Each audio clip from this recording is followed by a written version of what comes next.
আজকেও কিন্তু খুব ভালো রোদ উঠেছে আবার, তো সেই কারণের জন্য আবার মা কিছুটা বাগানের মাটি এনে দিল, ওগুলো আজকে শুকোতে দিয়ে দিয়েছি। আর বেশ ভালোই, কালকেও যে মাটিগুলো দিয়েছিলাম দেখো ওগুলো কিন্তু একবারে পুরো শুকিয়ে গেছে। আর এই বাগান বিলাস গাছটা এত বড় হয়ে গেছে যে এই প্লাস্টিকের টবে আর হচ্ছে না, এটা রিপোর্ট করব। আর এটা সবথেকে অযত্নের গাছ, এই কাঠগোলাপ গাছটা আমি তো ছেড়েই দিয়েছিলাম, ভেবেছিলাম যে এটা কিছু হবে না, কিন্তু দেখছি এটা হয়েছে। আবার পাশ থেকে জানি না কোথা থেকে পর্তুলিকারও চারা বেরিয়ে গেছে। তো এগুলোকে সব রিপোর্ট করব।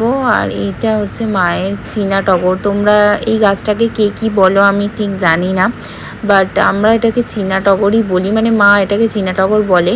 এটায় খুব ফুল হয়। আর এটাও প্লাস্টিকের টবেই রয়েছে, ছোট টবটা হয়ে গেছে, ওগুলোকে সব বড় টবে রিপোর্ট করব। চলো আজকে এতটাই থাকলো, আবার খুব তাড়াতাড়ি পটিং ভিডিও নিয়ে আসবো, তার জন্য আমার পেজটা কিন্তু ফলো করে রাখতে একদম ভুলো না। টাটা।